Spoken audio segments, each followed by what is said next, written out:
One thing that I have found has helped my overwhelm the most is by recognizing those things that I have done versus those things that I have yet to complete. So there's nothing wrong with having a to-do list. But if we don't recognize those things that we have done and make a point of that instead of what I didn't get done today, it's so much better. So let me give you an example. The other day, I am crashing out because I expected to get XYZ done. They're on a timeline, and then you're trying to do something to build and grow.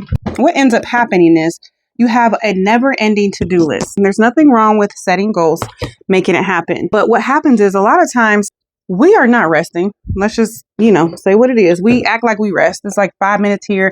I slept for 4 hours today. That's not adequate. We continue to do this time after time after time, and then we wonder why we burned out. Add on top of that the results that we're not getting, and then it just makes it even worse because, what am I doing all this for, right? One of the things, I can't not talk and work at the same time. This is why we don't multitask.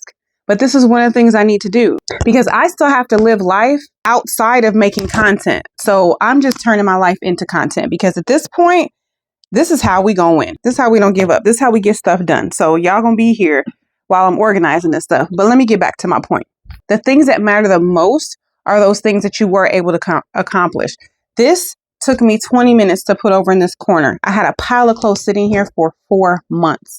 It took me 20 minutes to put it away. But instead of focusing on getting the whole room done today, I focused on one corner. Because of focusing on that one corner, I've been able to do 2 more corners. Now it took me 2 to 3 weeks to even get those corners done. But versus it sitting here for months and months and months and over a year where nothing is organized, that's a success. And I don't feel overwhelmed. I feel grateful. I feel excited. I feel refreshed and more able to go on to do the next task.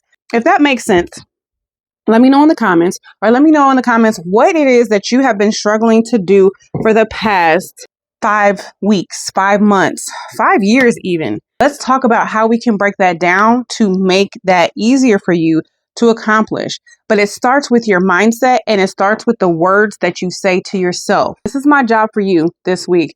Or even just today. I don't want to make it that big for you. Instead of at the end of the day or the middle of the day to see what you haven't done, I want you to say what you have done. And if that's just getting up out of the bed and brushing your teeth, because I don't know what phase of your life I'm meeting you in, then that's enough. If you can drink 1 glass of water today, if you've rested 5 more minutes than you normally do, whatever it is, if you've done 1 load of laundry or paired 1 sock, that's what I want you to focus on. Okay, you let me know in the comments, what are those things that you were able to do today? Even if it's half the day already, that is where we start. And that's how we help grow and continue to cut down on the overwhelm and celebrate ourselves. We celebrate the little things that helps us be able to continue to do the big things. And then we win. Love you all.